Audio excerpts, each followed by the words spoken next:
Hi friend, তো আজকে তোমাদের সাথে আলুর দমের রেসিপি শেয়ার করব। আর এদিকে দেখো আলুটাকে আগে ভেজে রাখা হয়েছে। আর আলুর দমের জন্য এখানে টমেটো একটা কুচি করে নেওয়া হয়েছে, পেঁয়াজ একটা কুচি করে নেওয়া হয়েছে, আর এখানে আদা রসুন আর লঙ্কা থেতলানো আছে, আর একটা তেজপাতা। আর এখানে লঙ্কা গুঁড়ো, জিরে গুঁড়ো, হলুদ গুঁড়ো আর সবজি মশলা গুঁড়ো নেওয়া আছে। আর এদিকে দেখো কড়াইয়ের মধ্যে তেল দেওয়া হয়ে গেছে, তেলটা গরম হয়ে গেছে। আর এর মধ্যে 1 চামচ চিনি দেওয়া হলো। এটাকে একটু ভালোভাবে নেড়ে নিতে হবে। তেলের মধ্যে পেঁয়াজ দিতে হবে। তেল কতটা গরম হয়ে গেছে দেখো। পেঁয়াজটাকে দিয়ে কিছুক্ষণ নেড়ে নিতে হবে। তো এদিকে দেখতে পাচ্ছ পেঁয়াজটা লাল লাল করে ভাজা হয়ে গেছে। এরপরে আদা রসুন আর লঙ্কা যেটা থেতলিয়ে রাখা হয়েছিল ওটা দেওয়া হলো। এটাকে ভালোভাবে মিক্স করে নিতে হবে।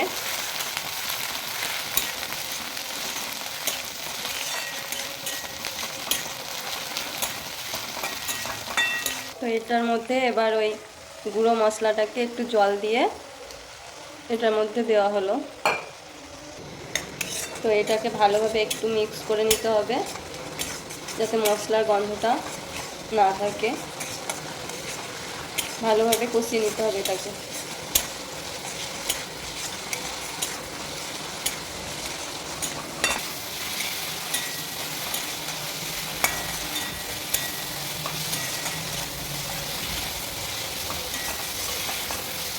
তো মশলা কষানো হয়ে গেছে। এরপরে টমেটো কুচিটা এর মধ্যে দিয়ে দিলাম।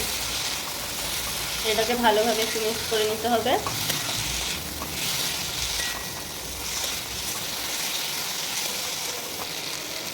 এরপরে এটাতে পরিমাণ মতো লবণ অ্যাড করে দিতে হবে।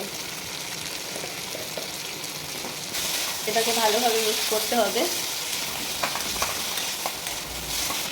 মশলা কষানো হয়ে গেছে। এরপরে আলুটা দিয়ে ভালোভাবে মশলার মধ্যে নেড়ে নিতে হবে।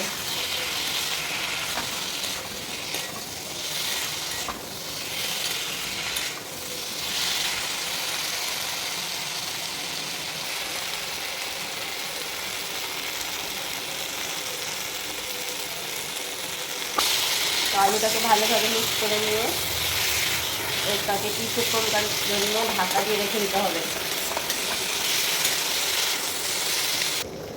এর মধ্যে হালকা করে জল দিয়ে দিতে হবে। তো দেখতে পাচ্ছ ফ্রেন্ড, এদিকে জলটা কমে এসছে অনেকটাই, সিদ্ধ হয়ে গেছে আলু। এটাকে নেড়ে দিতে হবে একটু ভালোভাবে।